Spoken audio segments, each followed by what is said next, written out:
to the land, child, woman, and man, as we take up for what we stand.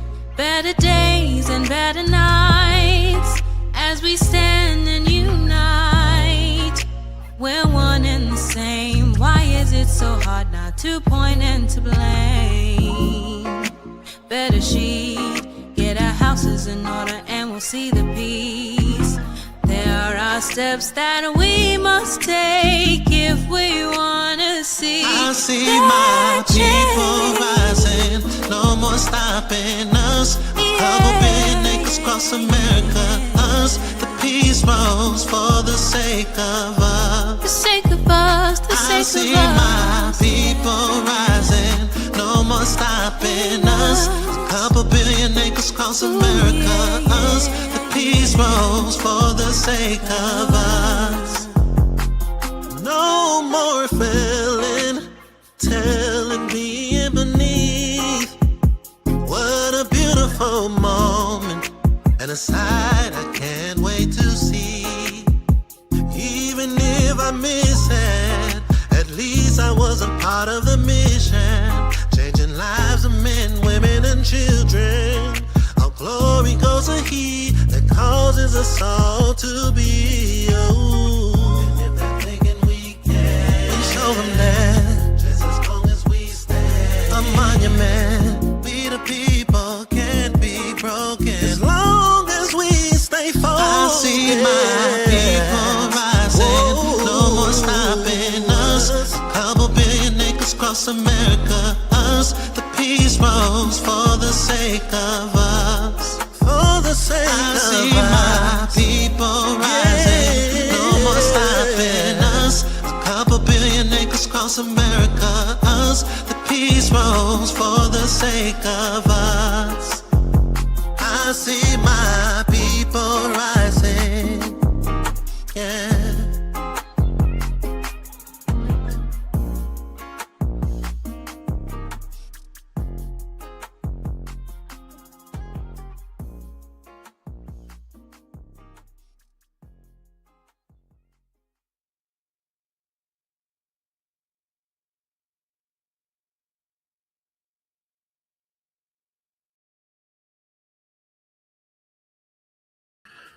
Shalom lekulam, shalom lekulam. Peace to you all. I am Chief Prince Onasi Kalashi Shama, and this is none other than Chief Prince Zebulon. Belewa Hidakia, shalom, shalom, Adoni.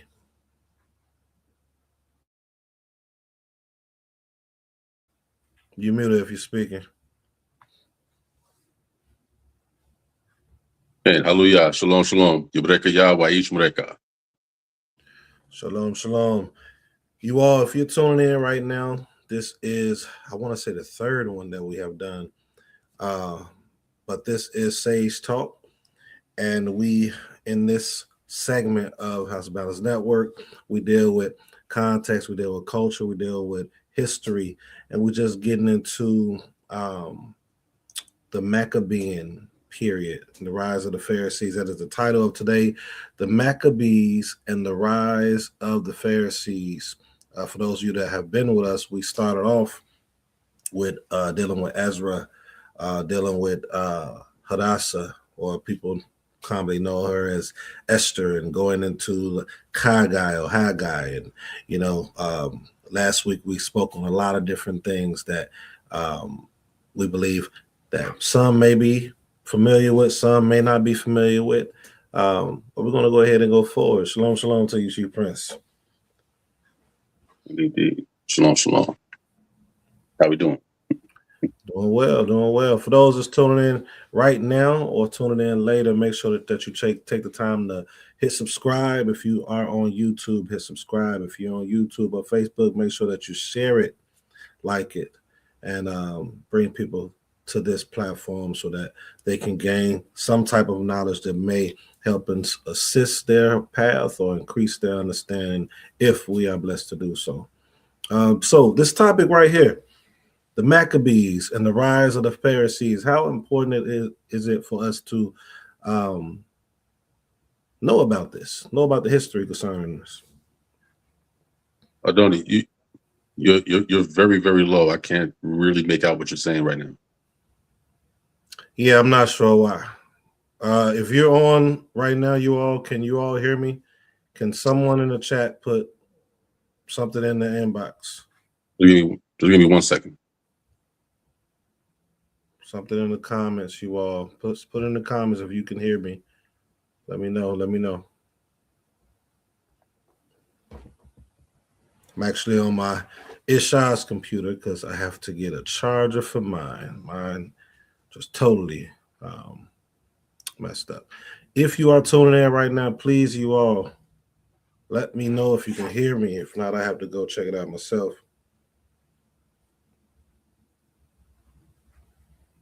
I'll check it out myself.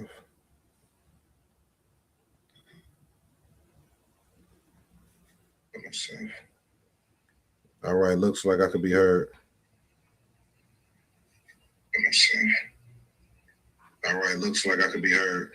All right, cool. Shalom, shalom, Gabriel Yehoshua, and those that are tuning in. They said they can hear me. Can you not hear me yet? Yeah, I can hear you now. I had to put my Bluetooth headset. Now I can actually hear you clear. I don't know what's going on with the speaker on that on my phone, but it is what it is. But problem solved. All right. Did you hear what I asked, or you want me to ask the question over? Kane, if you could just repeat that. Can. So I was saying, do you think it's important for, and I know this is not a real question, but for the viewers, do you think it's important for everyone that is observers or people that study the scriptures from whatever sect that they are a part of to understand the history of the Maccabees and then also understand the rise of the Pharisees? And if so, can you Indeed. why?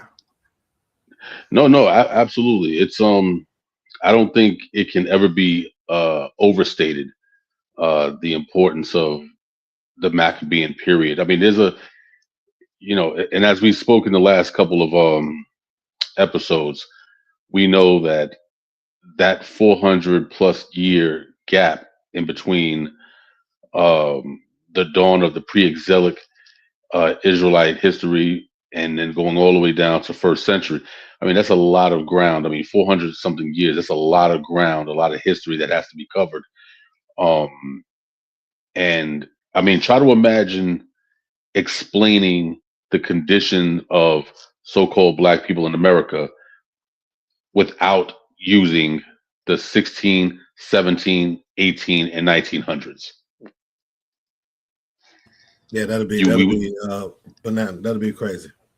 Right. There would be absolutely no way to explain anything that's going on today without the context of the last 400 years.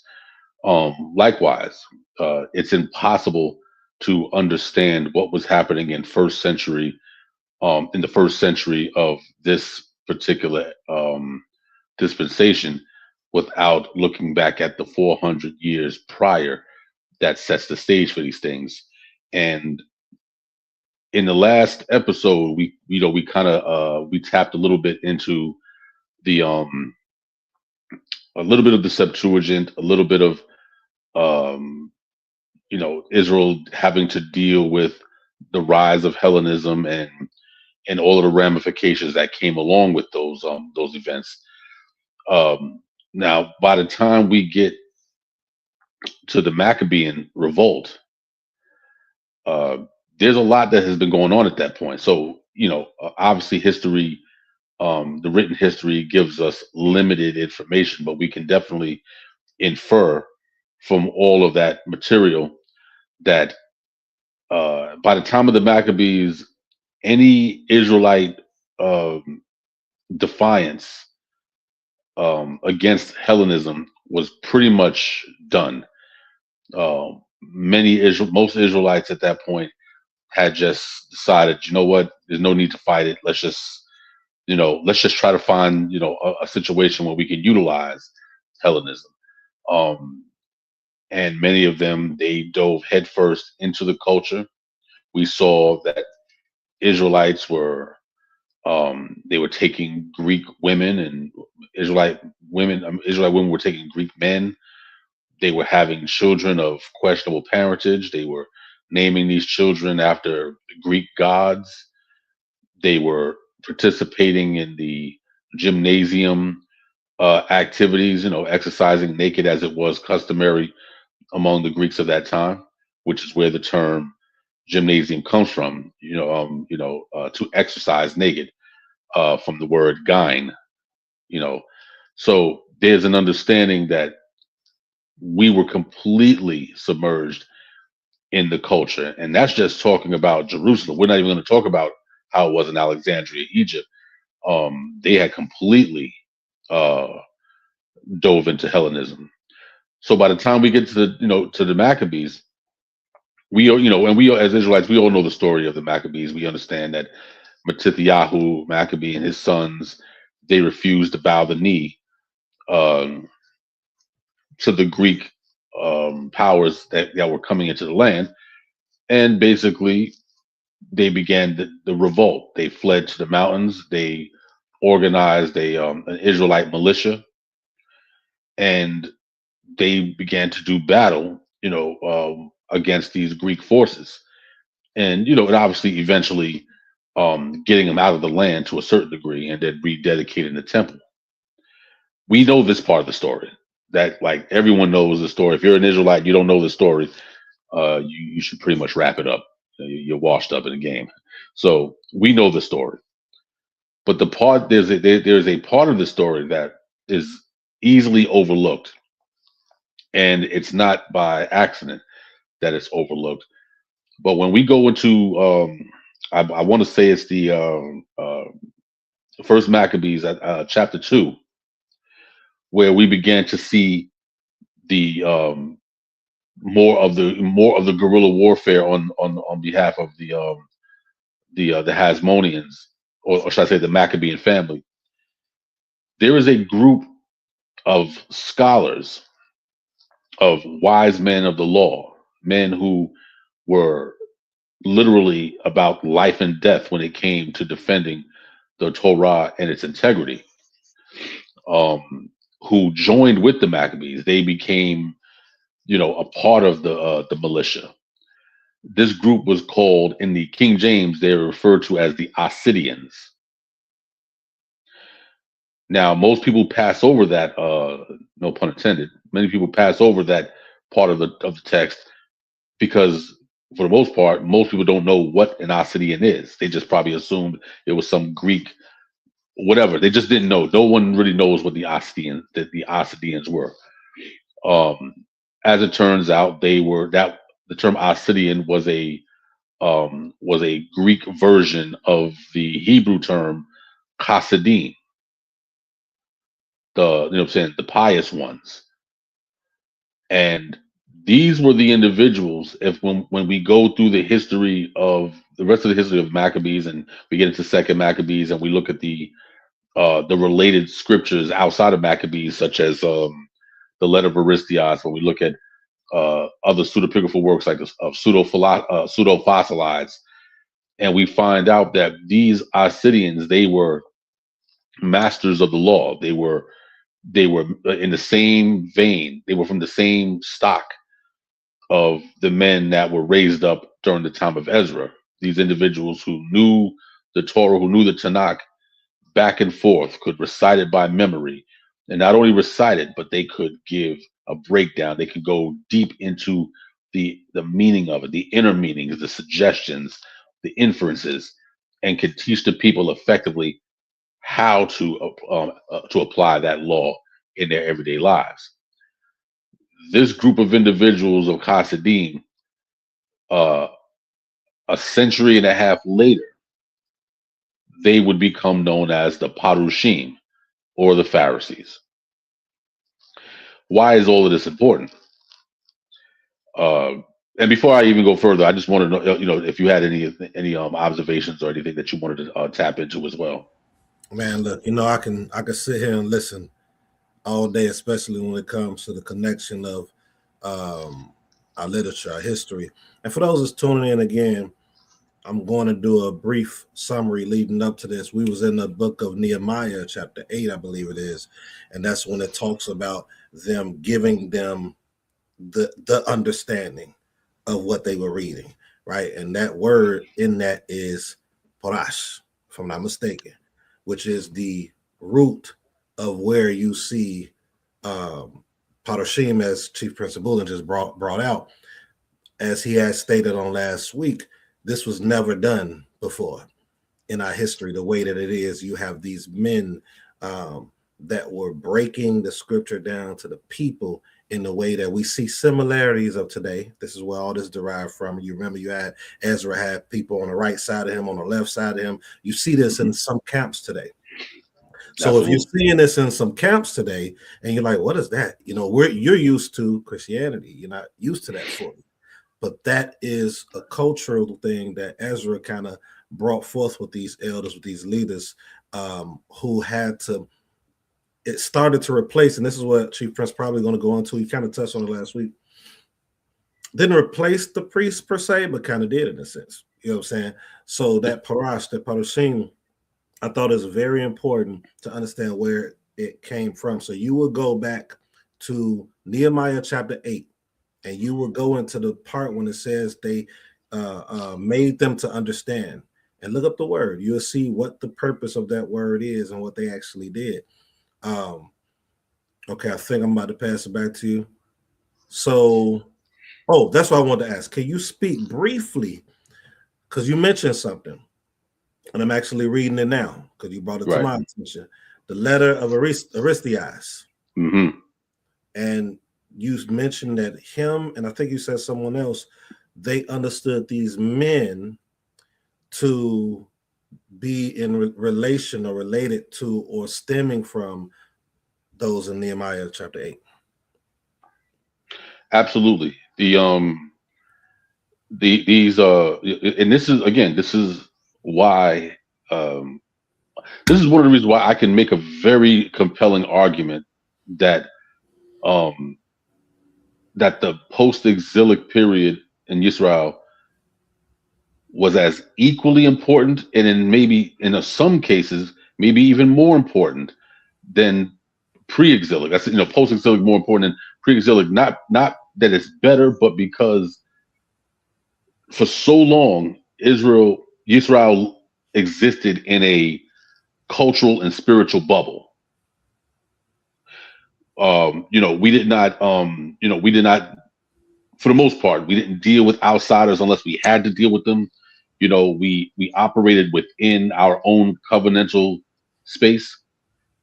And other Shemitic peoples in ancient times, for the most part, unless they were doing battle physically, people pretty much left others to do what they do. Like, okay, you worship what you worship. We heard Yehoshua ben Nun say it. You worship the deities on the other side of the river. That's fine. Whatever. Do what you want to do. That's for me in my house. We're going to do this. So there was always this understanding that everyone pretty much did them.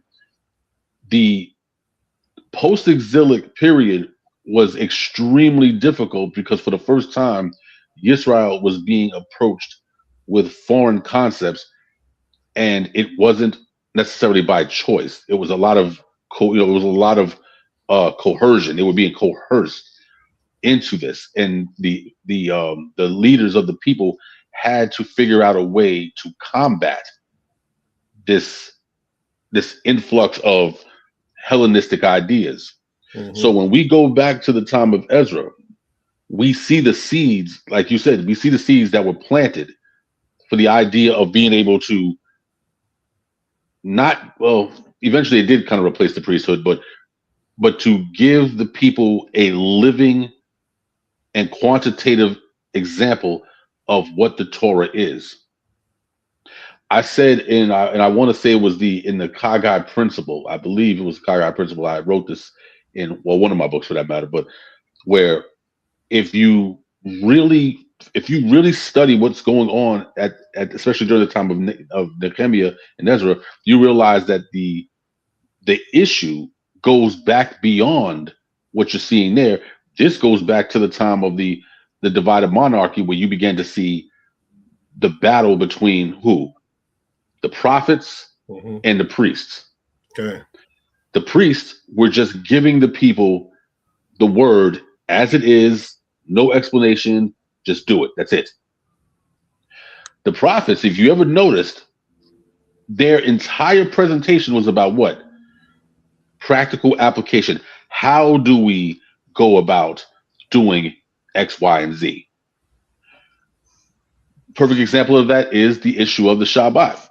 Prior to the time of Yeshayahu, it was just a given. Keep Shabbat. Don't do any work. But some bright individuals said, well, okay, we know what not to do, but what do we actually do? Mm-hmm. The law doesn't tell us what to do on the Shabbat. Now, we could say rest. Yeah, we're supposed to rest, but what constitutes rest? Like, what do we mean? Sleep? Do we mean to recline?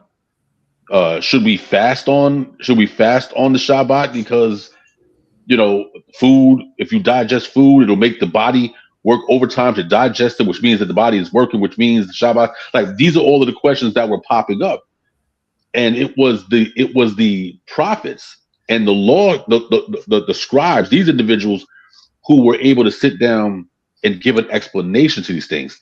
The priests could not give these things. They could not give these explanations because the priests did not think outside of the law. They read it as it is and didn't go any further with it, which on the surface is a good thing until the people start asking questions. Mm-hmm. And so there was always this ancient battle between the prophets who wanted to get to the spirit of the law. Like, okay, how do we actually live it? The priests were more about, this is what it says, end of the story. So when we see Ezra and Nehemiah, when we see Ezra institute this, even though he did have the priesthood there, but he instituted this practice of, no, we're not going to just simply read the law to the people. We are going to explain the law to them so that they can understand how to live in that law. Mm-hmm. That is the true new covenant when it says that the law will be inscribed on your heart, meaning it will be an everyday cultural movement. It won't just simply be, oh, what does the text say? Oh, the text says I should do this. Okay, let me go do that. No, Ezra created this vacuum now where we're not going to just simply read the script and stumble at what it could possibly mean. They're like, no, we're going to make you understand what it means. And not only what it means, but how does it translate into real-time application day to day. Now, you notice something you said, which I know you know what you said, but a lot of people, I'm sure, and y'all could correct me if y'all wrong. If y'all watching this right now, put something in the chat, let us know. Have you ever heard someone say that portion of what Chief Prince just brought out? Right? It will be written on your heart. And he applied that. He attached that to what the practice that Ezra and those with him implemented, which was not the fact or not how we operated prior to. So it was a shift and a difference into, okay, now I need to make you all to truly understand it by breaking each intricate piece down. Right. Something interesting. That's something that I think that we should digest and just think on for a minute. But Shiki, wow, his name always. Can you go ahead and have a message? Aristias, right? I was gonna say Arist something, but a little bit. You touched on that, and I didn't want to skip over it, but I don't want you to lose your train of thought either. So, if you can kind of brief the people a little bit on that, if they're not familiar, because we do know that goes into the Mishnah. Oh, absolutely. And people, when they hear that, they may think something that's wrong with it. So any type of information you want to bring out, I can, but I want to, since you mentioned it, if you can, for the people that's listening. No, without a question. And because I was going to get to that because we will always, and you know how we do at all times. Yeah. We always lay the framework. Yes, sir. Because we understand that this subject is a hell of a rabbit hole. Yes. So we know where this can lead. So we have to lay down some framework so that people don't, they don't get their fringes and turbans in a twist. You know what I'm saying? They so when we see how Ezra changed he planted the seeds of what we'll get to in a few minutes. But Ezra introduced something to the children of Israel that had never been done before. It might have been thought of at some point, but it never came to fruition. Ezra materialized this in real time. What he did was he took away the idea of well, let me just back up for a second. Prior in the pre-exilic times, the average Israelite did not have a Torah scroll. Right. There was no Tanakh yet because again, all the books weren't written yet. So they didn't even have a whole text. Israelites didn't just have law, a book of law, just randomly all over the place. The children of Israel oftentimes would have to go to the Kohanim. They had to go to the priests in order to get an understanding of what the law is. Maybe not a deep understanding, but at least, well, what does the law say about this? Well, what does the law say about this particular sacrifice I got to make? The priest would pretty much take care of all of that. 9 times out of 10, you didn't have to go through all of this. You just simply brought your bullock, or you brought your lamb, or your your goat, or your turtle doves, or whatever the case may be, and you gave them to the priest. The priest took care of everything. You were, you were expunged of your sins, and you went about your business. But this is where the difficulty comes in: is that now when the children of Israel are sinning and breaking the law, and they're not whatever, we have to understand, well, why?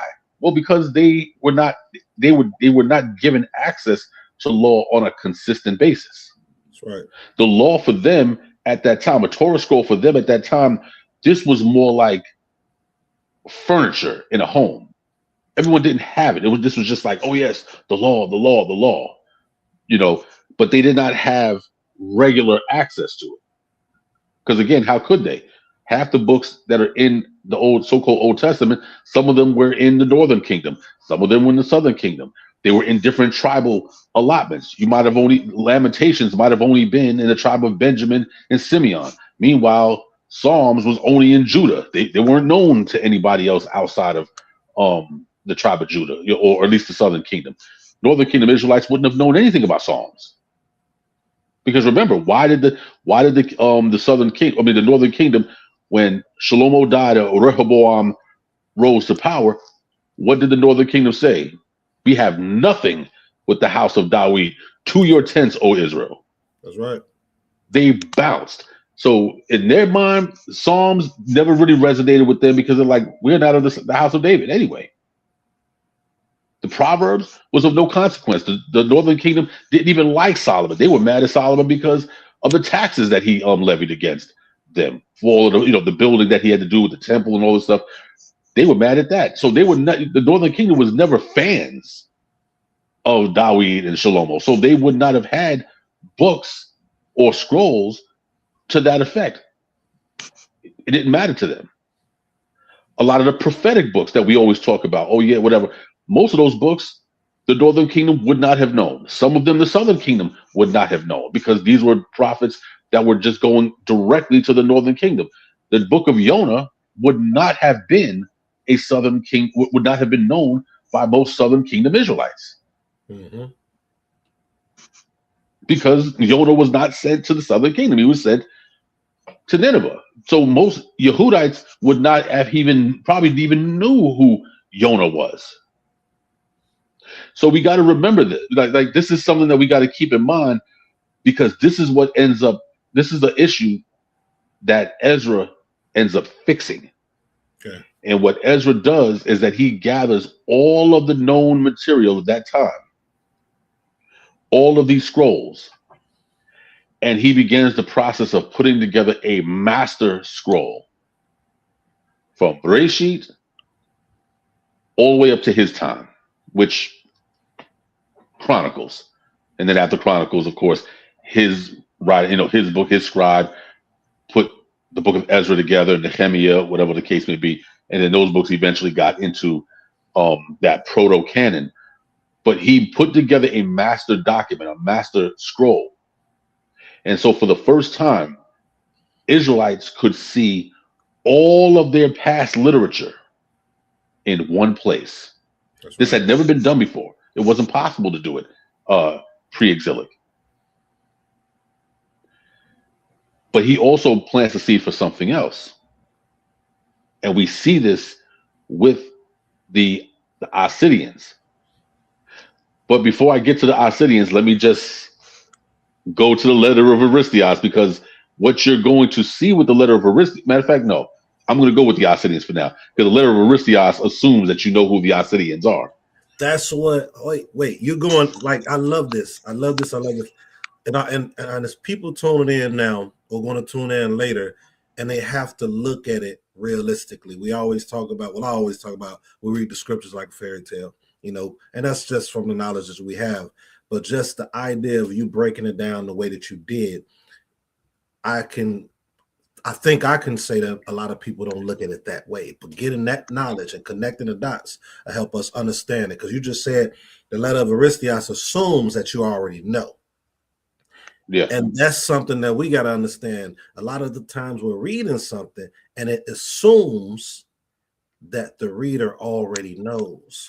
And a lot of times we don't know today because we don't understand the culture, we don't understand the history and the context, even with the history. I got to say context with the history too. Like all this stuff matters.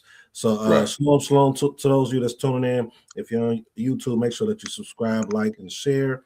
If you're on Facebook, make sure that you share and have them start back from the beginning. This is Sage Talk. We do it every Wednesday, 8 p.m. Eastern Standard Time. I am Chief Prince Shama. This is Chief Prince Zebulon, a historian of historians of our time, as you're going to learn as we continue to go through all these topics. Right now, we're on a third episode, and so you would have to go back to the beginning to lead to this point. So we're going through this portion or these portions to get a great foundation. All right, back to you. Okay. So the robot. So what we see in the movements of Ezra and the men that he had chose to do this great work of not only putting the text together, not only putting this master scroll together, but then you began to see the rise of what became known as the scribes. Because Ezra wasn't just satisfied with having a master scroll. Scripture says that he was a ready scribe. He was a swift scribe. He understood how the mental machination needed to comprehend the deepness of this law. He understood what it took to do it. And so he had to get other individuals who were just as swift.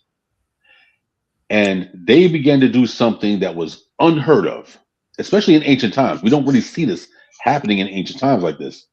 He decided with his men, we are going to continue to replicate the Torah scroll, Mm-hmm. the Tanakh. We're going to replicate it. Scribes are going to sit down, and their entire existence is going to be to replicate the scrolls, so that there'd be one scroll in one community, another scroll in another community, another scroll. Every community, every area in which Israel lived in the land, every community had a Torah or a Tanakh scroll, had the scriptures right in front of them.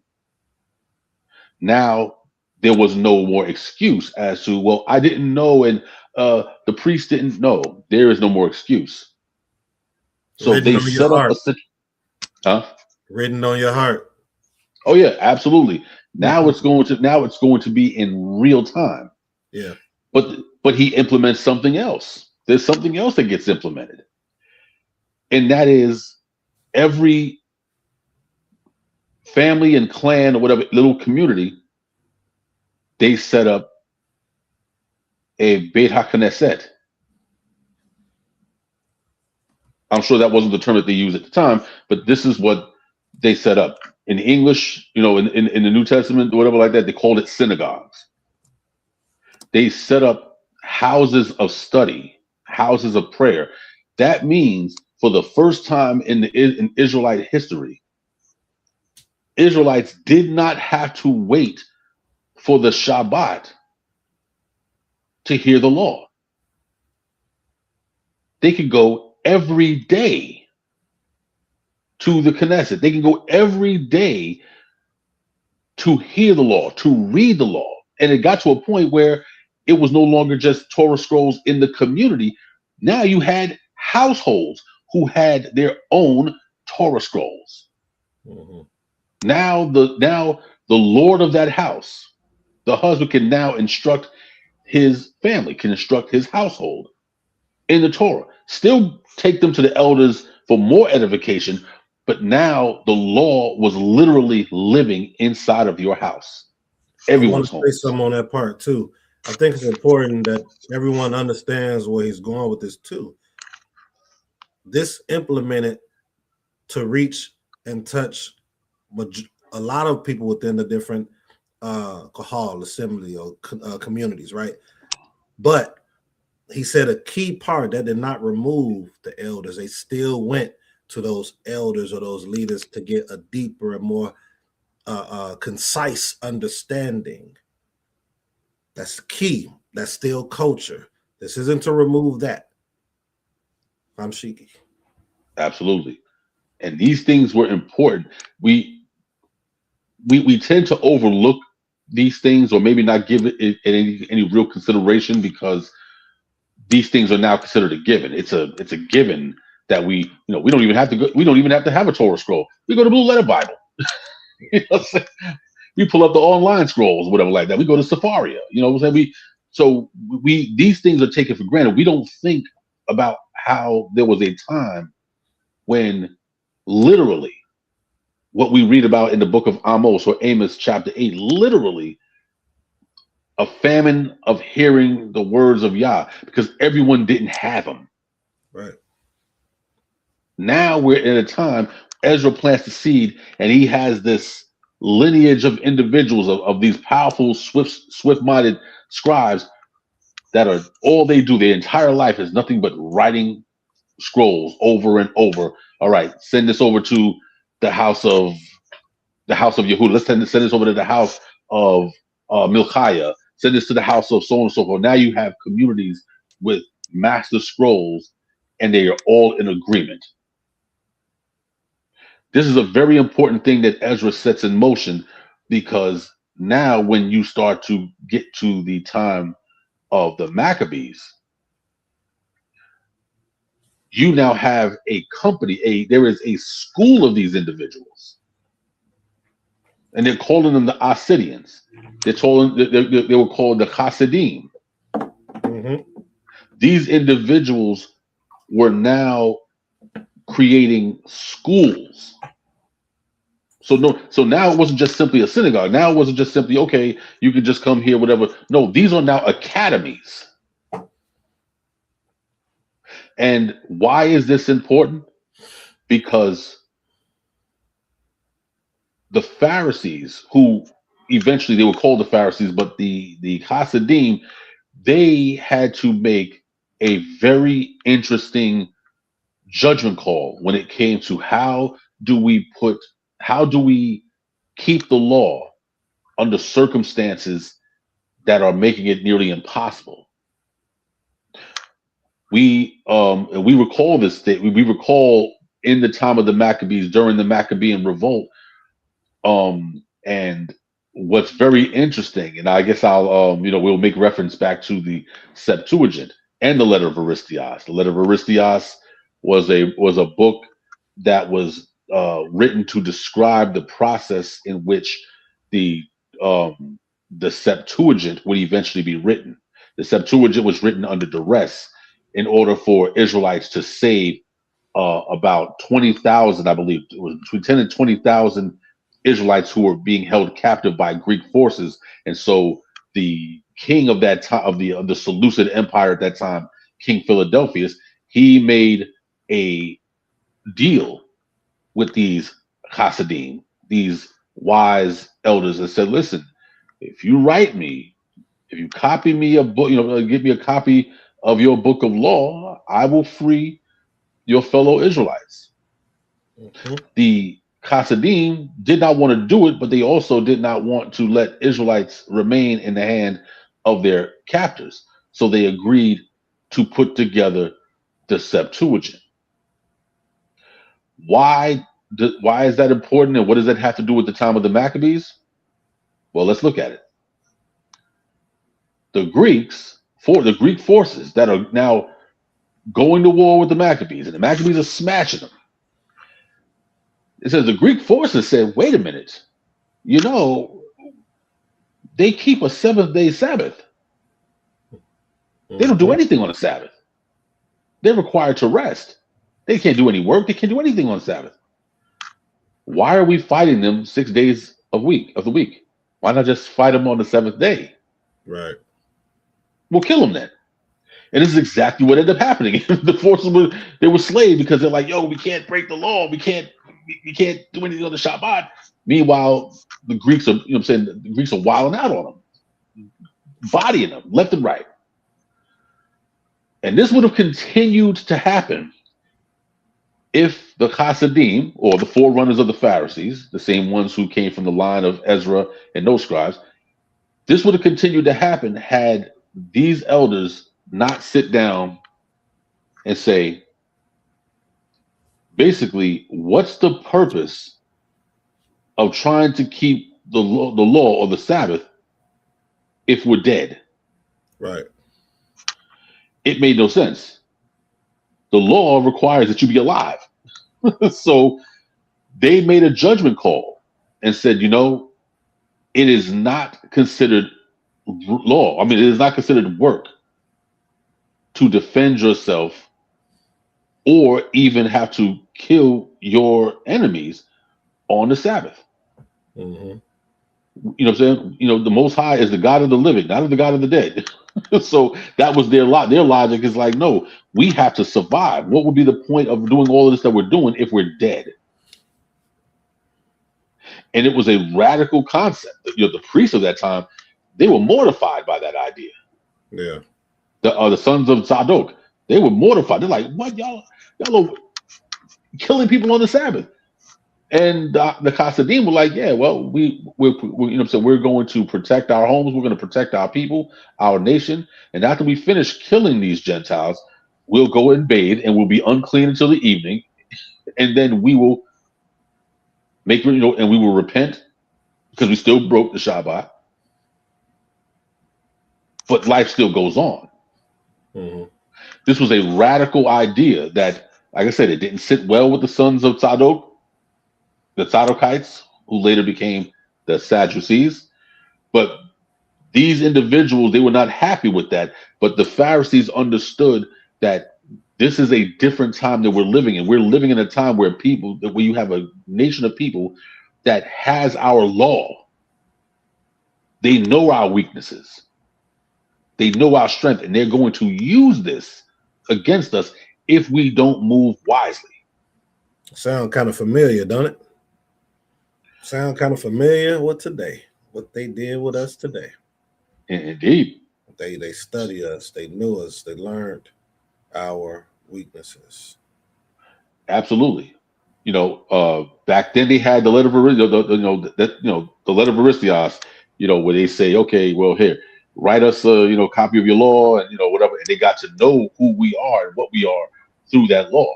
Now they're getting to know us through Facebook posts. Yes. But anyway, that's another story. But a story that needs to be talked about in the future. So I'll briefly say it now. It's nothing that changes. There's nothing that changes. We need to keep our stuff within the house. And it has to be said. Will it be done? Probably not. But we need to make sure we codify stuff within our communities instead of putting everything out there online. And I'm this is going to be given to whoever listens, but most of us are going to continue to put things online that could cause them to learn. And it's already too late. They already did their job now. Right. But yeah, go ahead. Let Aristias. Shalom, you were saying? No, I was saying, go ahead, continue. Oh, okay. Yeah. But yeah, so when we look at what occurred with that decision that the Hasidim or the proto Pharisees, that decision that they had to make, it was controversial for the time, but but as time went on, they realized that this was wisdom. Mhm. This was wisdom. This was going to be the very thing that was going to teach us how to survive in an anti-Yah world. And why is this important? Because prior to now, think about what would have been the outcome of the Maccabean revolt if the Hasidim had not intervened. My bad. The I was just revolt would reading have this been a failure. comment. Do you Say see it this? again. I said I was just when you asked that question, this comment popped up. It says he's still talking about the Northern Kingdom. If he noticed the Most High wasn't with them, You said who?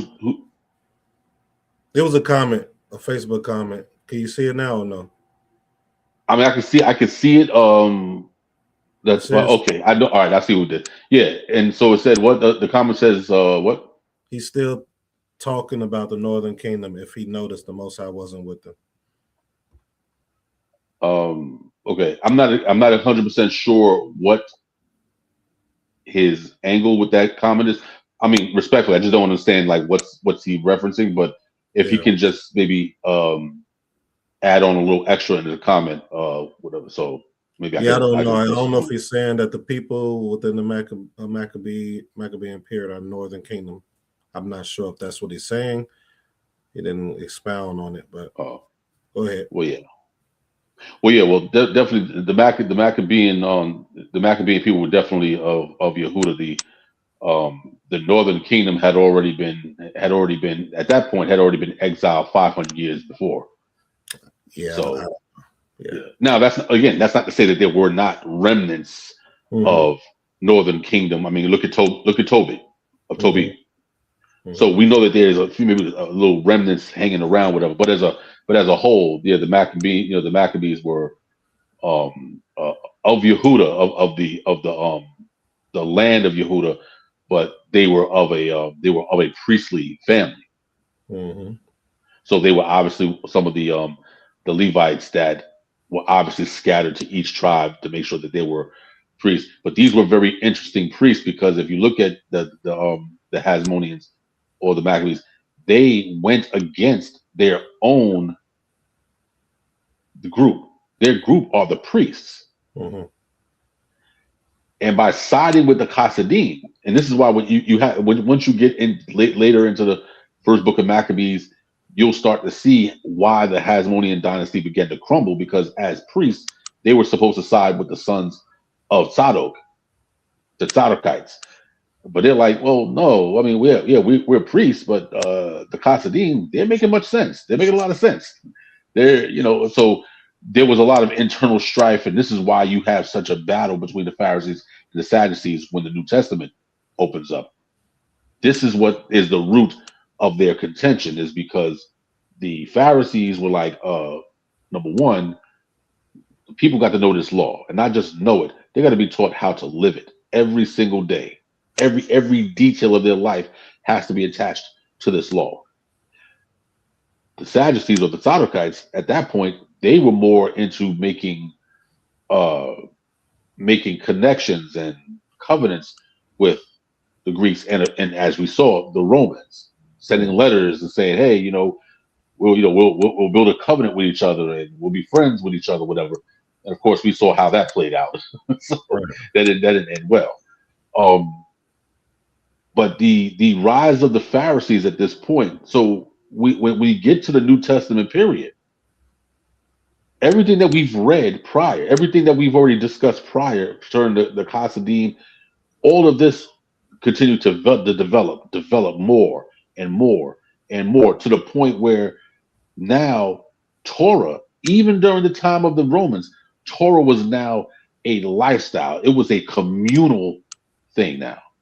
It was so entrenched in the people did not even consider what life would be without the synagogue, or what life would be without the Torah in their household. I mean, can you imagine? Israelites never seen a completed Torah scroll in ancient times. And now regular families, they awake, they open up the scroll, and they read from the words of Yah. And then when they go to the Knesset, the academy, they're being taught systematically. They're being taught this law. We read this in Pirkei Avot at the age of 5 for the study of the Tanakh, the Bible, whatever. At 10, the Mishnah. So there was an understanding by the time you were 13, 12, 13, you was already built for this life. That's it. From 5 years old. So we're not talking about adults, 20 and 30 and 40-year-olds coming into the walk and, open up their King James and just trying to get things straight. No, we're talking about individuals that by the time they were 10 years old, you couldn't tell a 10-year-old anything about the Tanakh. They're going to tell you about it. That's it. They're going to tell you. They was commandment ready. They were ready to truly live it at 13. Facts. Yeah. And so this is what the Pharisees did. They created a community of competency, of ethics,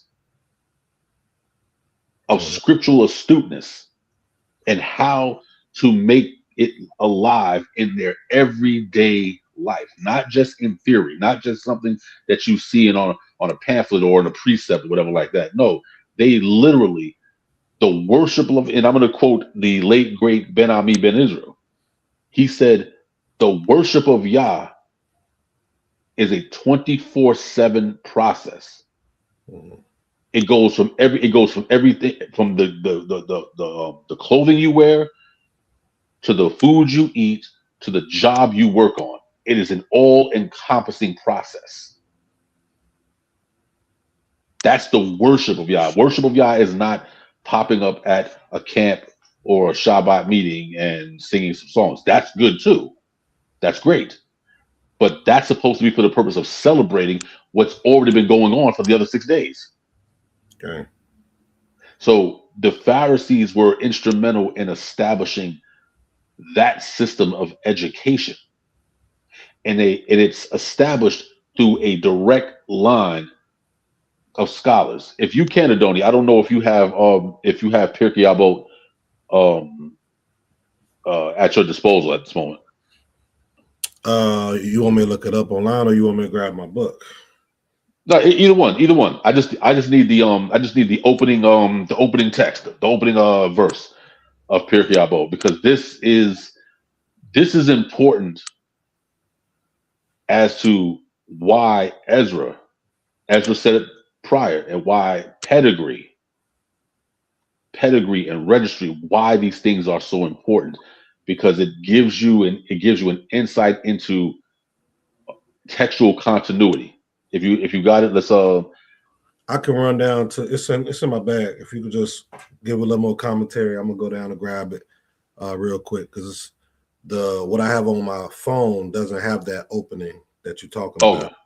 Yeah, on my phone it goes right to verse 1. So I'll be quick. Oh, okay. I see what you're saying. Okay, yeah. One second. Okay. But in the meantime, while we wait for for Chief Prince, like I said, generally these things are extremely important. And I'm not suggesting, of course, whether everybody to be a fan of the Pharisees or whatever.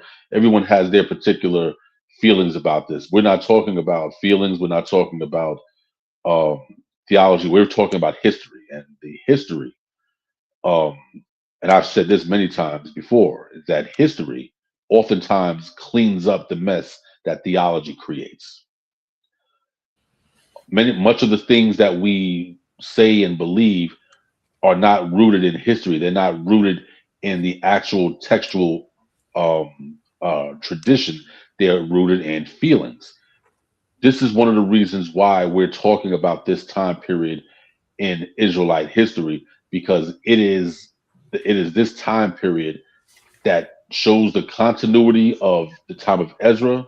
and it gives the backstory to what we see when we open up the Gospel of Matthew. Because there are things eventually, and we may even talk about Matthew maybe on another day, but there are things that occur in Matthew that has it is unintelligible unless you understand the centuries that came prior. There are things that play out in the Gospels that assumes that you already know what happened prior. So without that 400 years of material, you can't possibly know what the gospel is saying. You can only believe you know, but you can't actually know because, again, you don't have the background context. You don't understand the geopolitics of the land at that time. What was going on during the Greek era? What was going on with the rise of the Romans and all these different things? Everything that we've been discussing for the last couple of weeks is leading up to all of this. But there is a text and there's a book called Pirkei Avot.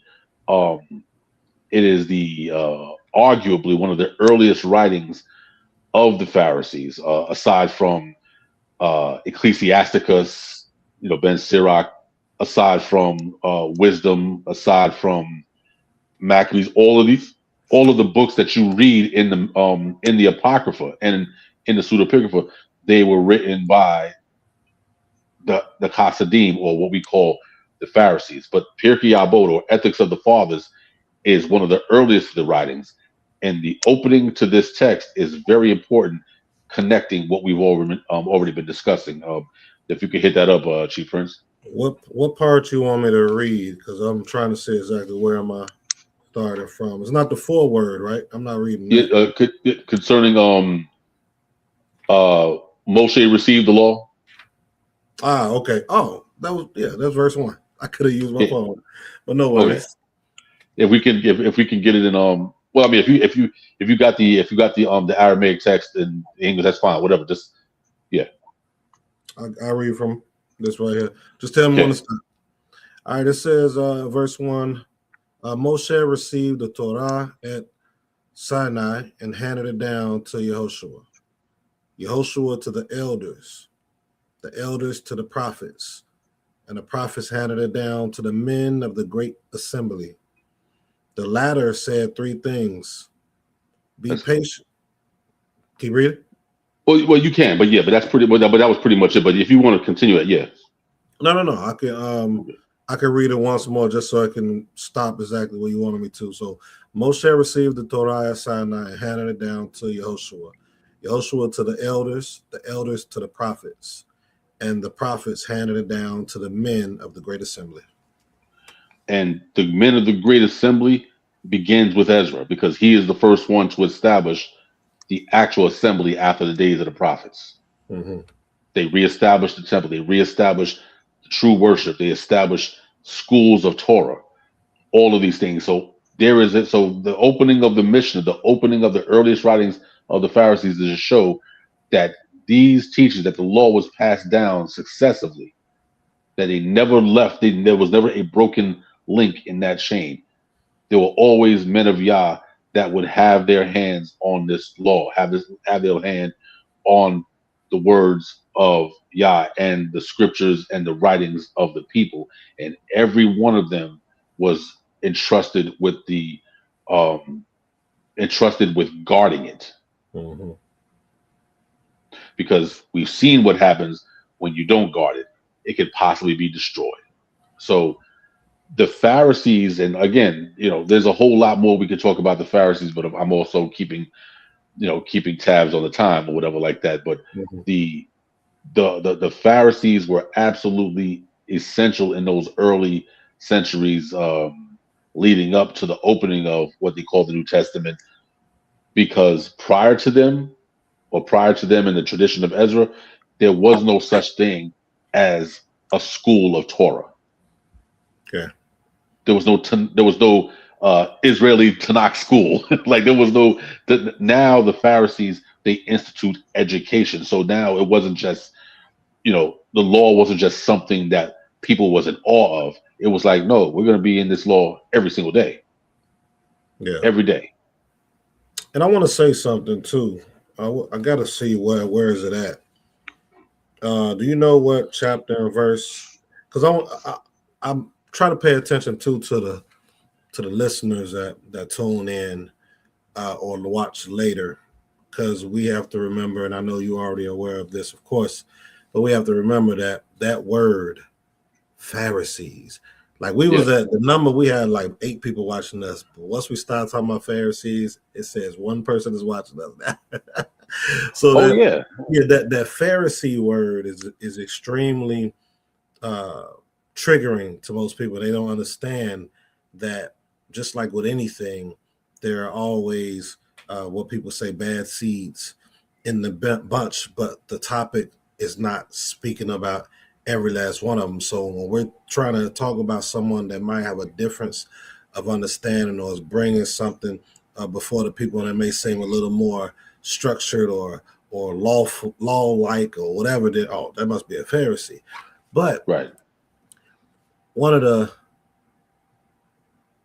one of the greatest things that was said that people use was actually taken from the Pharisees.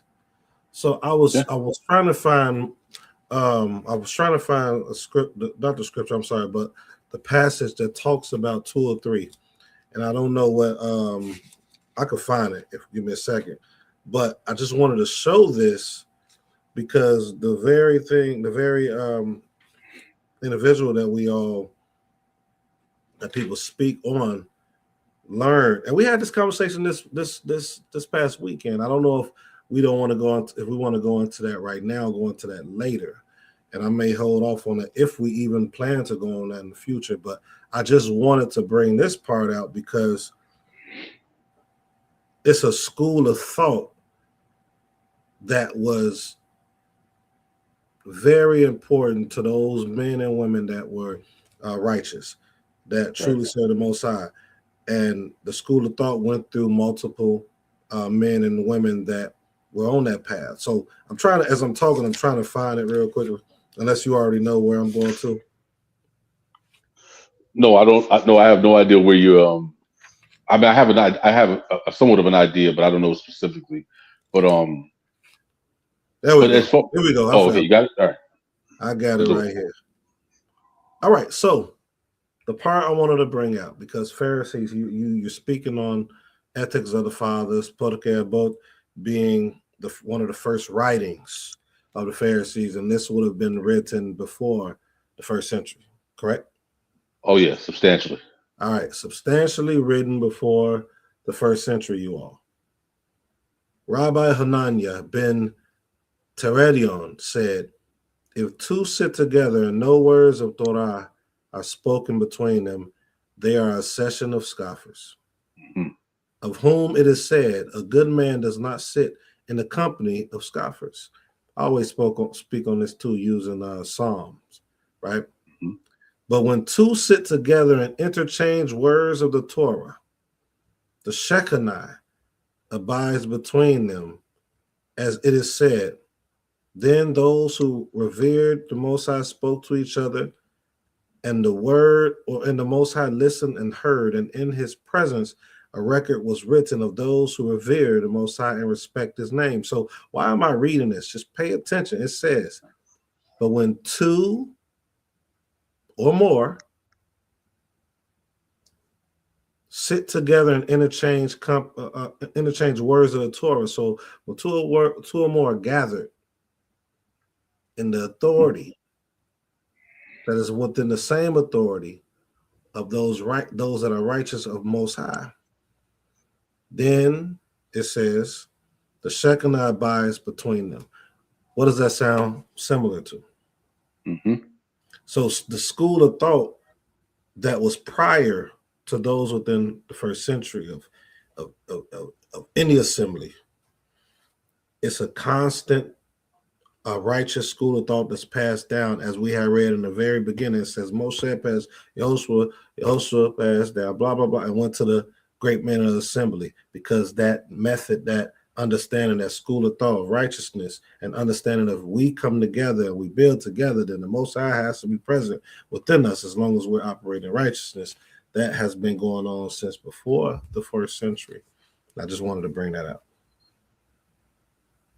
No, absolutely. And this is one of the things that makes having discussions with our people about the Pharisees what makes it very difficult because unfortunately, regardless of what we show, the brainwashing, um, and and we give a lot of credit to the Christian or the church fathers for this. The brainwashing that has happened to our people is to the point when you think of a hypocrite or someone evil, whatever the case, they say Pharisee. Yes. You ever notice they never say Sadducees? No. And what's interesting, this is how we know that the brainwashing effect was very thorough, is that historically, doctrinally and historically, the Pharisees as a whole were nearly identical in doctrine to Yeshua Yes. or Yahushai, whatever. They believed in resurrection. They believed in the Malachim. They believed in the Ruach HaKodesh. Sometimes they call it the Shekinah or the presence of the Most High. They believed in all of the central tenets that Yeshua espoused. The book of Acts even says it, where Paul is looking at the crowd and notices that that part of the crowd was Pharisees, the other part was Sadducees, and he stood up and said, "Hey, brothers and sisters, I am a Pharisee." And it goes on to say that the Pharisees believe in all of the things that they believed, that Yeshua and the disciples, whatever, like they believed, or whatever the case. But the Sadducees didn't believe in any of it. The Pharisees believed in all of it. The Sadducees believed in none of it. The other thing is that the Sadducees, they were Roman informants. They worked with the Romans. They were the tax collectors. These were the people who were sent amongst the people to pay their taxes. And if they didn't pay their taxes, they were thrown in jail or they were killed. The Pharisees were the exact opposite. That's why the people loved the Pharisees. And you go up and you go in any Christian book that talk that dictionary or encyclopedia, and you look up under the term Pharisee, and it'll say that the Pharisees were loved. They were beloved by the people, but they were hated by Rome because the Pharisees were anti-Roman. They were anti-Roman. They were anti-Hellenistic. They were anti anything that was against Yah. Mm-hmm. So you have to understand that the idea of the Pharisees being the poster children for that which was evil and against Yeshua, when in fact it was the Sadducees that had him killed, according to the text. You never see the Pharisees ever mentioned in connection to the quote unquote crucifixion or none of that. The Pharisees are never mentioned again. You only see what? The chief priests and their scribes. Mm-hmm. The chief priests were the Sadducees, and their scribes are the ones who delivered Yeshua up according to the Gospels. The Pharisees are nowhere to be found. And in fact, Yeshua himself says that the Pharisees sit in Moses' seat. So you got to start asking yourself, how did we get to a point where the term Pharisee has become like dirt, Right. but nobody speaks against the Sadducees? Right. Mm-hmm. In fact, it was the Sadducees that were trying to get the disciples murdered. Every time in the Sanhedrin, it was the Sadducees like, yo, let's kill these dudes. Let's kill all of them. Arrest them, throw them in jail. And who were the ones that always came in and saved the The Pharisees. disciples? The Pharisees. The Pharisees. Why did they save the disciples? But we don't. We don't. Again, we read it like a fairy tale. One, and that's not a shot. I'm provoking thought when I say this. Hopefully, and we are regurgitating what's being taught, because once you teach hate on the Pharisees, then you can pull them away from the Apocrypha. Yeah, which was one of the starts of where they were birthed, even though they were mainly birthed from Ezra. So it's absolutely.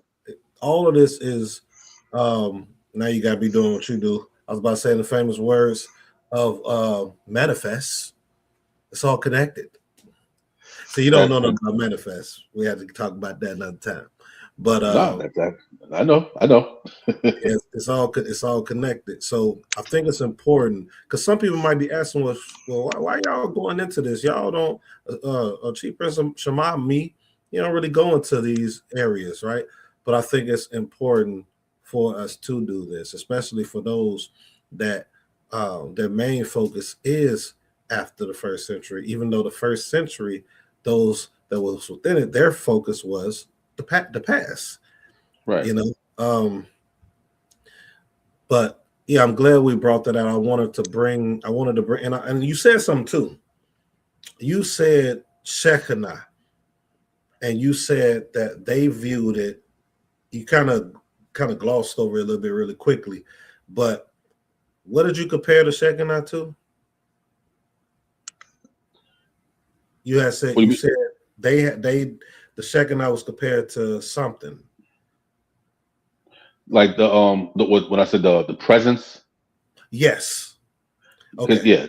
because that the term Shekhinah literally was like is like the presence of the Most High. It's not the Most High like you heard His voice or it's like the actual presence is there.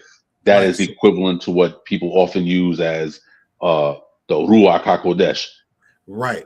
And I'm bringing that back out just in case someone overlooked or didn't hear that part. Because when we read in Podcast Boat, which would have been extremely before the first century, then we'll see that idea was still in alignment with those with Joshua.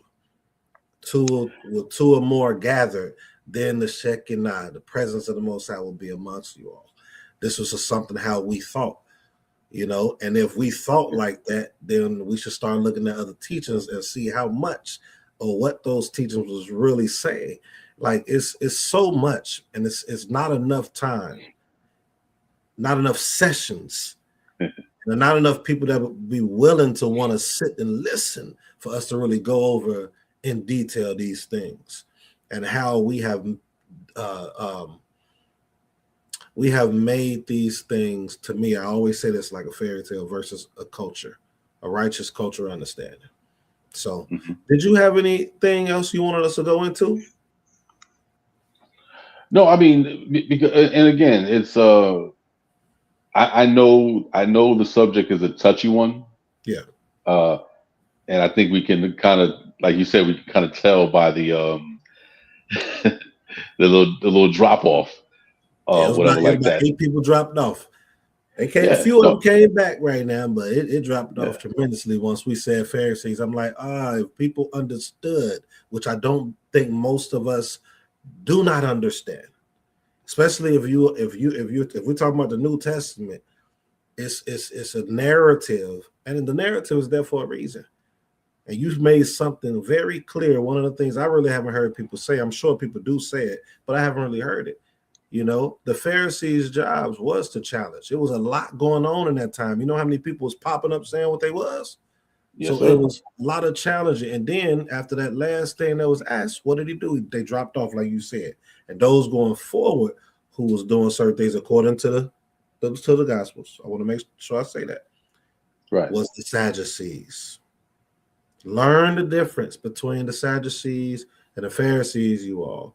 And we're only going into that because that's what the Parash come from. So all this is really going back to the purpose of the Parashim and the Hmm. Parash and Ezra. But we was definitely going to go into this going to the first century due to that.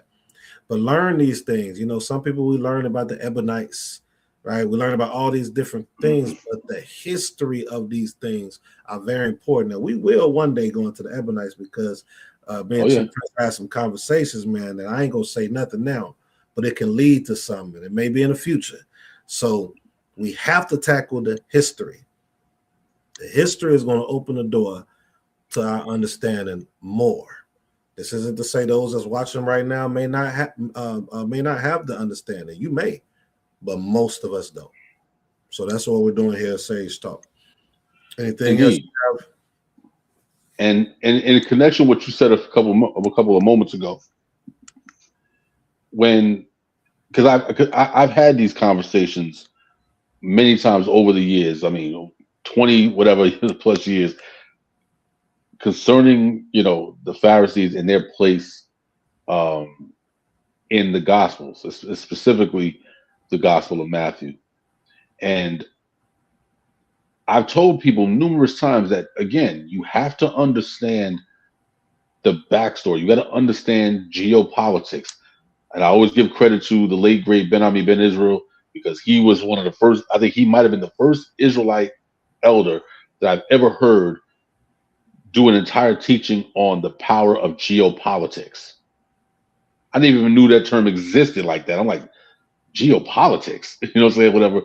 And it's to understand the backstory of as to why certain things are happening. When you open up, and I'm just gonna go ahead and go into this right real quick, but when you open up the gospel, and we'll stick with Matthew because again, it's the most reliable gospel. It is the oldest. It contains the oldest material in it. Although Mark was written before Matthew, but Matthew's material predates Mark's.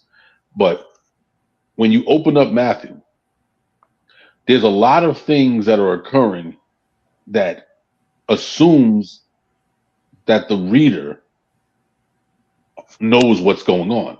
It assumes that you know backstories. So, if, for instance, if we're having a conversation about, uh, let's say, the corruption of the government of the U.S. government, and I'm like, yeah, man, you're like, you know how corrupt this government is, man. You remember 9/11? Only now, if you don't know, if you weren't old enough to remember what happened back then and the whole, the conspiracies and them using CGI to put planes into a film, into a video that where planes weren't originally there. If you know the backstory of that, I don't have to say 9/11, when the World Trade Center, came down and when I don't have to go through all of those details. I could just simply say, what happened with 9/11 and could leave it like that. Why?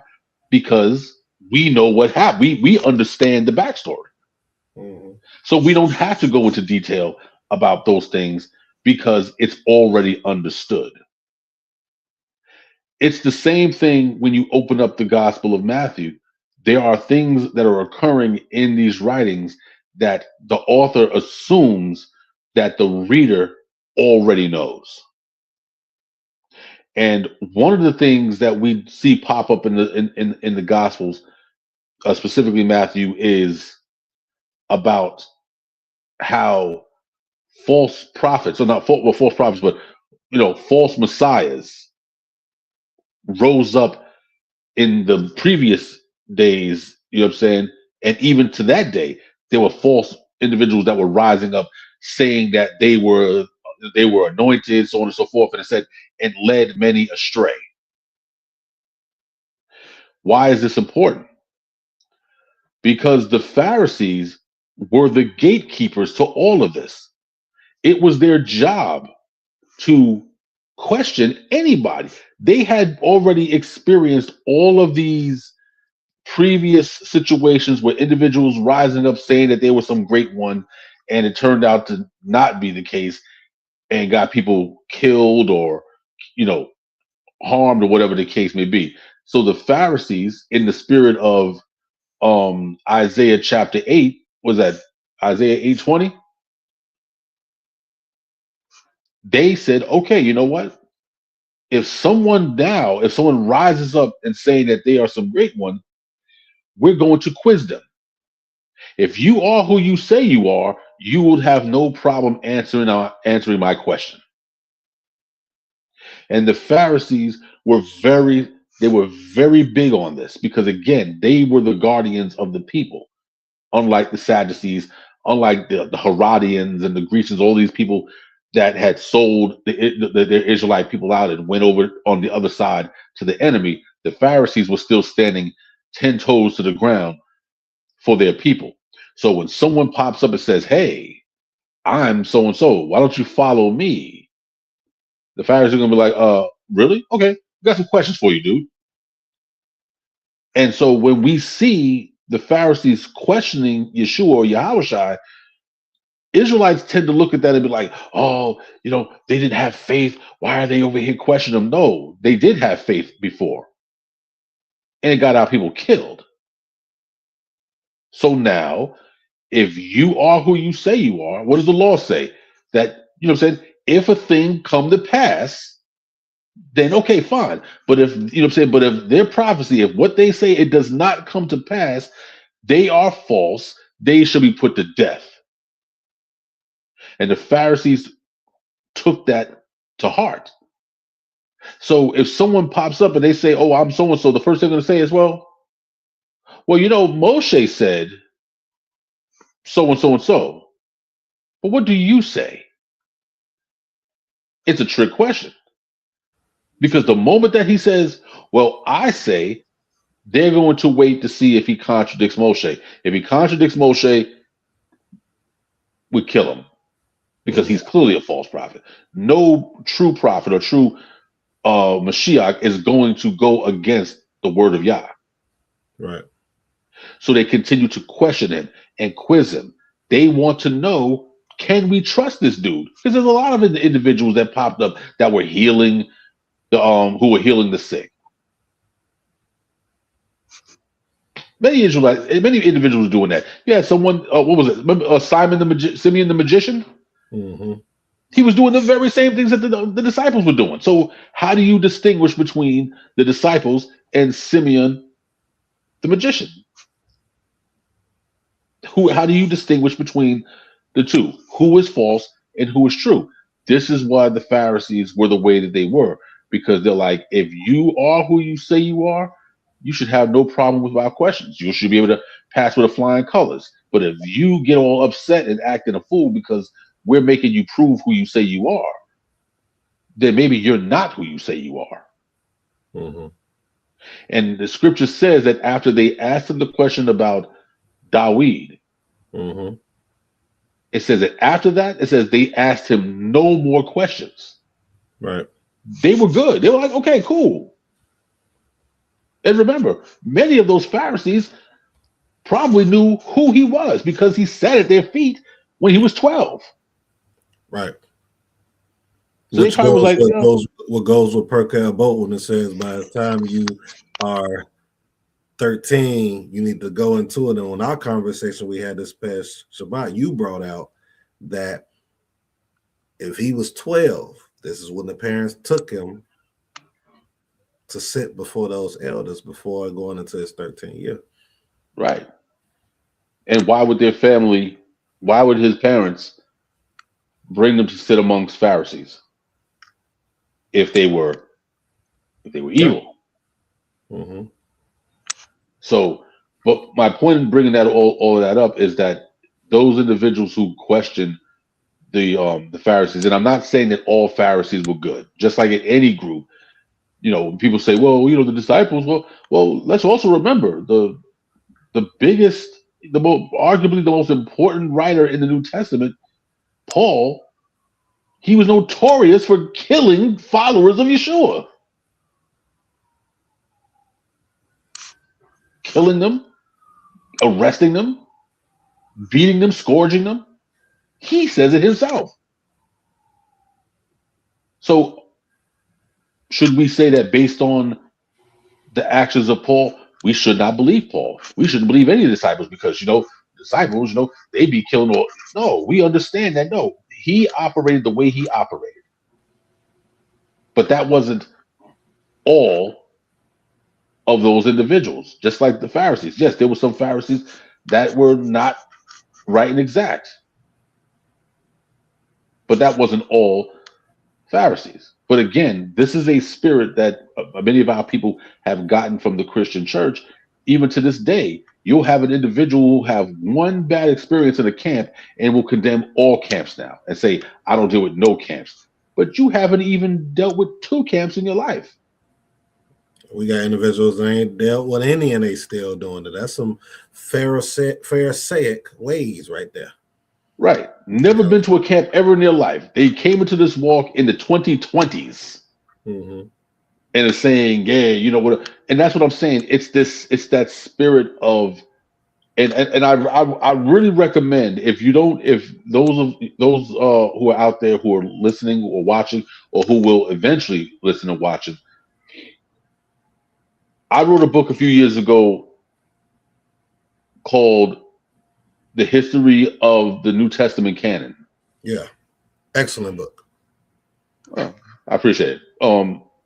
I would recommend everybody that's out there to purchase that book.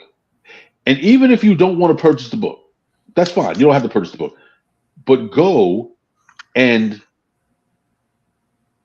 online and look up the early church fathers. Go and look up the Christian church fathers and what their opinion of the children of Israel was. Look at the narrative that they are establishing. Look at the narrative that they're building about the children of Israel. We're not even just talking about the Pharisees. It just said the Israelites, period. Yep. They demonized all Israelites. They didn't care if you were a Pharisee or if you were a Nazarene or whether you were an Ebionite or one of the disciples. They didn't care. Listen, if you were talking about keeping the law of that Old Testament God, you were evil as hell. Yep. And we have found that over time, many of us, although we verbally say we don't rock with the Christian church, we don't deal with Christians because Christianity is what destroyed our people, but we still maintain the narratives that Christianity fed us. That's why we get triggered when we hear the word Pharisee, but don't get triggered when we hear Sadducee. Yep. I used to use an example of, and this goes back to Hebraic competency now. Example I used to use a lot was the name Jezebel. Yep. And we have allowed ourselves, thanks to Christianity, once again, because they were very good at pushing this, we have one woman in the history of the scriptures who decides to wild out, do all manner of evil. And because her name was Jezebel, that name has now become synonymous with the worst possible woman you can think of. So anytime you run into a whorish woman or whatever the case, like, oh yeah, she got a Jezebel spirit. But Adoni, well, if you recall, what does the name Jezebel mean in Hebrew? It's dealing with purity, chastity. Yep. It's not the way that we describe it based upon the action of a person with that name and associate with every person as that name dealing with some spirit of whoredom has nothing to do with the meaning of the name. Absolutely. Nothing to do. In fact, Jezebel, the root of Jezebel is the same root of my name, Zabal. Mm-hmm. To dwell, because she will dwell, that you will dwell, and hence, dealing with, her chastity or whatever the case may be. The name is a beautiful name, but because of one person in history, that name has now been corrupted. You could not convince any man or woman to name their daughter Jezebel. Even if you was to say Jezebel, they won't. Don't, because they're locked into. But it's like, well, if that's the case, well, you reject Jezebel,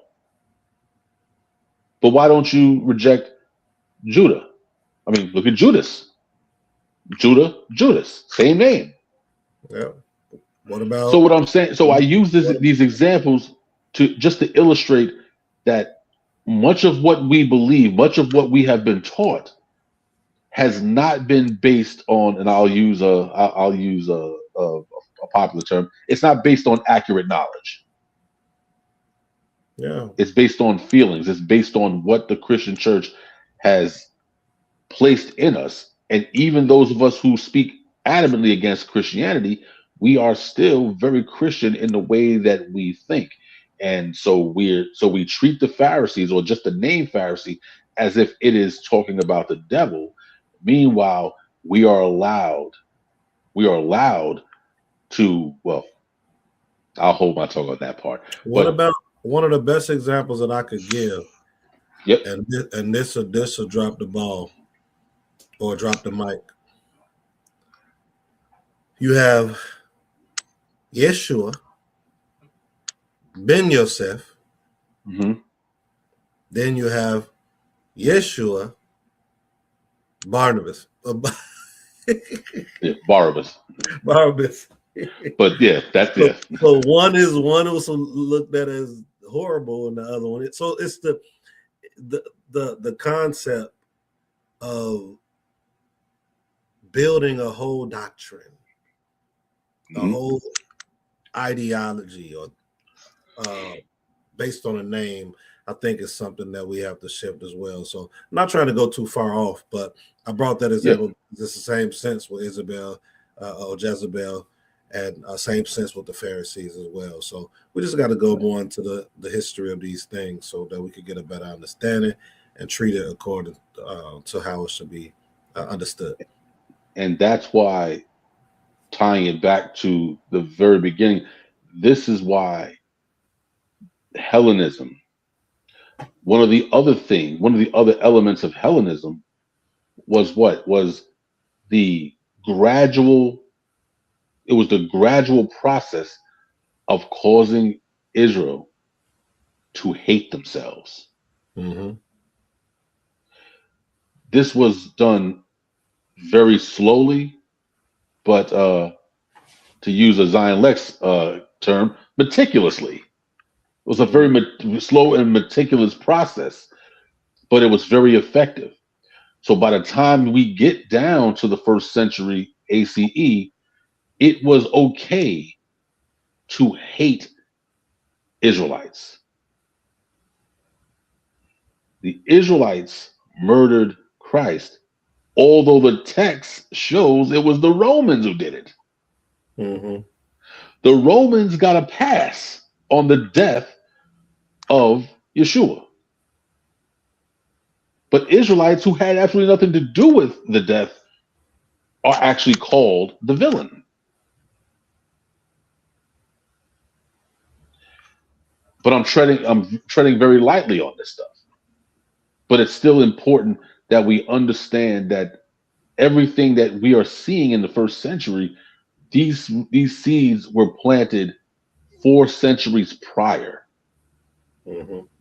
good and bad. The seeds of top shelf education for Israelites, school, all these schools of Torah, whatever like that, but also the power of Hellenism, that even the Pharisees, even at their best, even these Israelite elders at their best, they still struggled to do battle with Hellenism. Yep. It was a powerful, it was a, because again, remember, the Sadducees had already sold out to the Romans.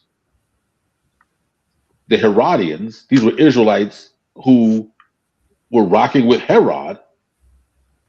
They sold out. The Grecians, who were Israelites who lived as Greeks, they had already sold out. The Zadokites, aka the Sadducees, I already said that they sold out. All of these groups sold out. They were all selling out to Rome. They were all going up into Rome and these other Greco-Roman cities and whatever, and trying to establish covenants with these people. And the only group that said no were the Pharisees and their military branch, the Zealots, the same ones who fought against Rome to save Jerusalem, to fight for the people against Rome, are the ones that we are now demonizing. Yeah. But the ones who were rocking with Rome, who were actually going around and arresting the disciples and arresting these individuals, we've given them a pass. And we do that today too.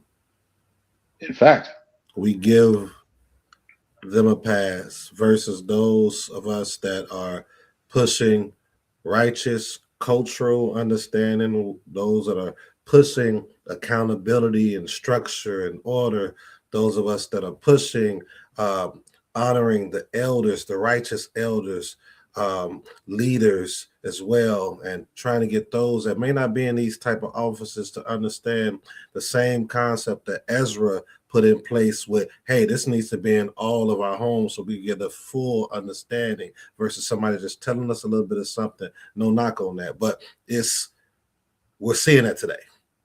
And they all are pushing against the Pharisees. right.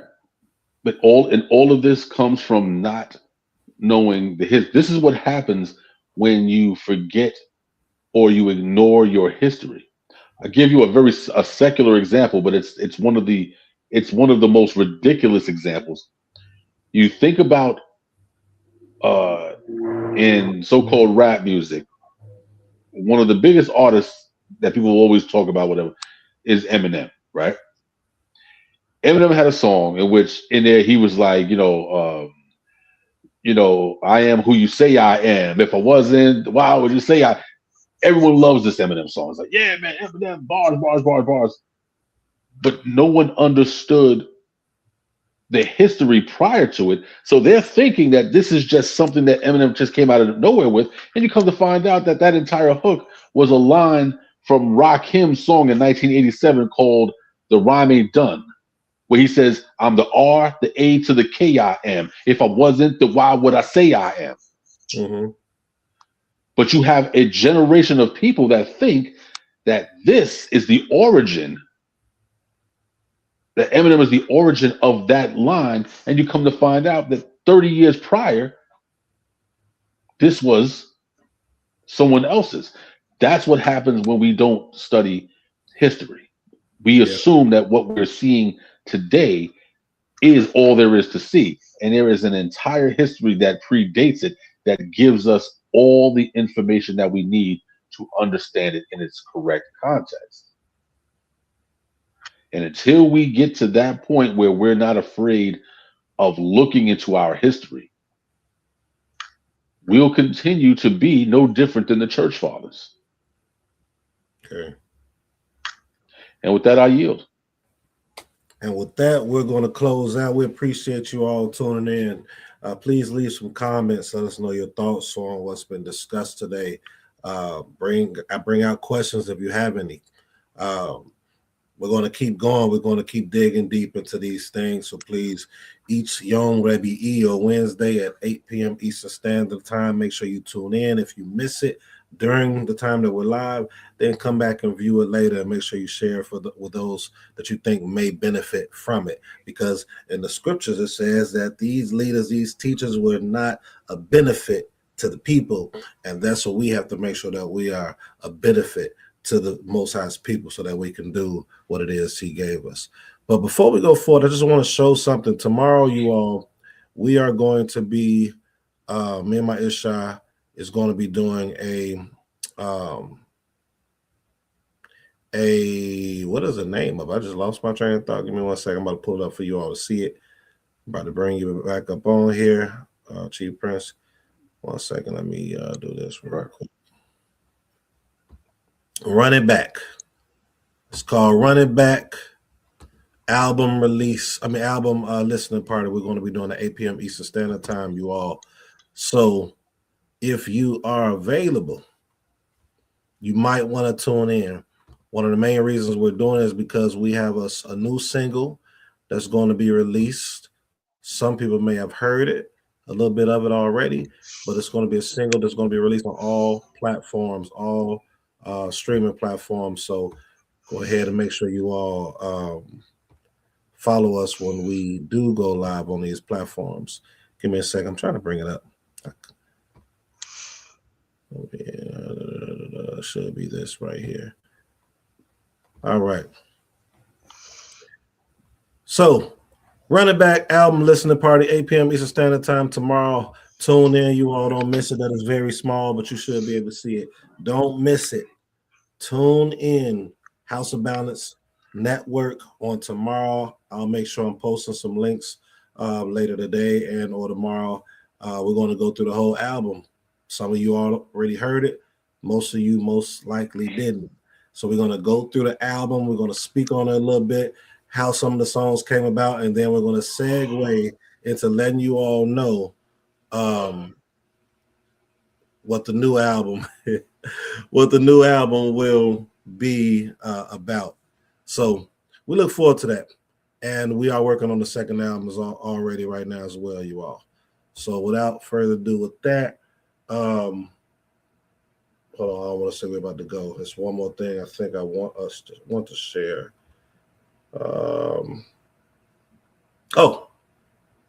Okay. So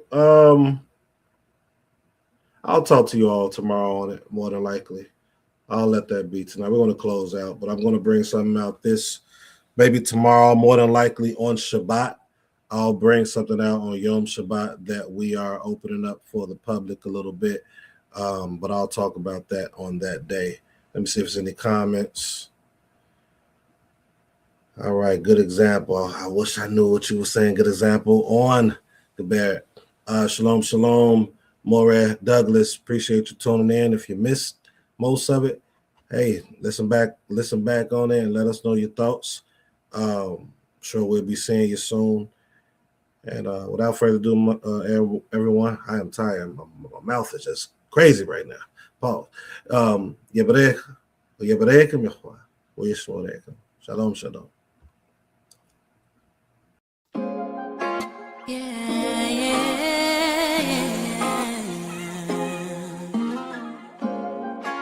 I'm ready.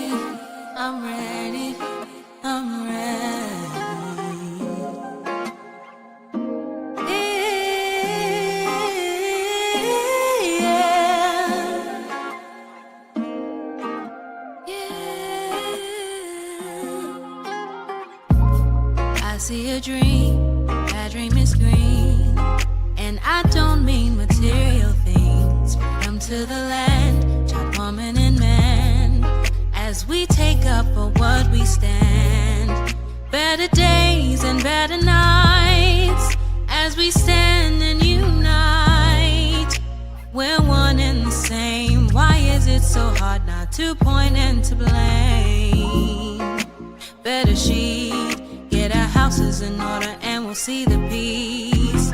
There are steps that we must take if we want to see. I see my people rising, no more stopping us. Couple billion acres across America, us. The peace rose for the sake of us. The sake of us, the sake of us. I see my people rising, no more stopping us. Couple billion acres across America, us. The peace rose for the sake of us. No more failing, telling, being beneath. What a beautiful moment, and a sight I can't wait to see. Even if I miss it, at least I was a part of the mission, changing lives of men, women, and children. All glory goes to He that causes us all to be. And if they're thinking we can, we show them that just as long as we stand, a monument. We the people can't be broken as long as we stay focused. I see my people rising, no more stopping us. A couple billion acres across America, us. The peace rose for the sake of us. For the sake of us. I see my people rising, no more stopping us. A couple billion acres across America, us. The peace rose for the sake of us. I see my people rising, yeah.